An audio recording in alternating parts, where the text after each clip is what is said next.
Today's lesson is about reviewing algebraic reasoning, properties of real numbers, and properties of equality.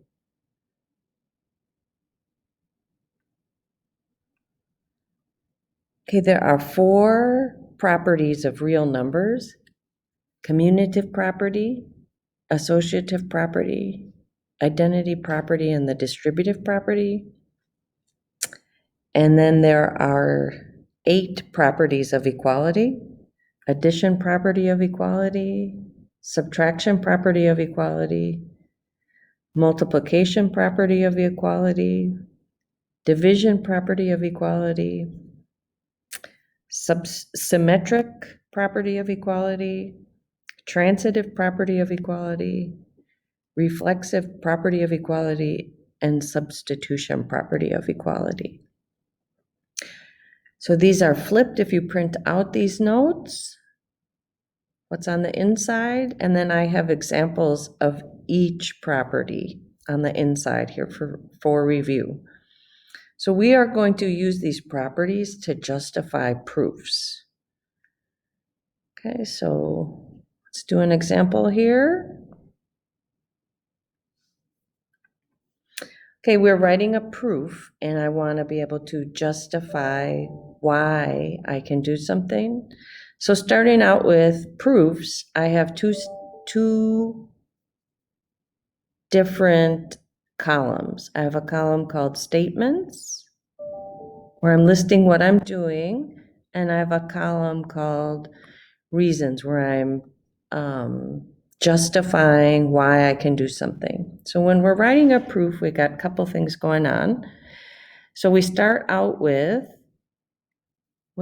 I'm given some information to start, and no matter what I'm doing, the first reason that I list is I'm given that piece of information. Okay. And the piece of information that I'm given, I always list as my first statement. Sometimes I have more than one statement that's given, and I put them on their own line. And then what I'm trying to do is I'm trying to prove, this is the process. This is what I'm trying to do, is prove. So I'm trying to prove this. So whatever I'm trying to prove is my last statement. I never use the word prove as a reason.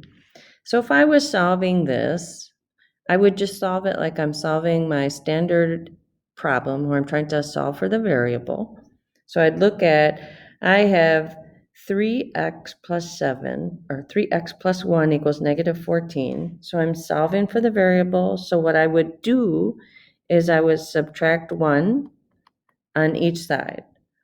So that would be what I'm doing is what goes here. So this is considered the subtraction property of equality. Okay, so whatever I'm doing to go from 1 to 2 is what I put as my reason at 2. So my next step, I have 3x equals negative 15. So I know I'm going to divide by the coefficient next to the variable. So what I'm doing here is what I'm describing here, which is the division property of equality. So I'm using the list of the properties over real numbers and the properties of equality to give my reasons. All right, let's just set up the next one. So I'm going to start with, I always have something given. And whatever is given, that's always my first reason. Whatever I'm given is my first statement. So I'm given this, so this is my first statement. And what I'm trying to prove is my last statement. So I'm trying to prove that x equals 4. So I'm trying to prove this. Okay, so the only thing I want to say is prove is never a reason.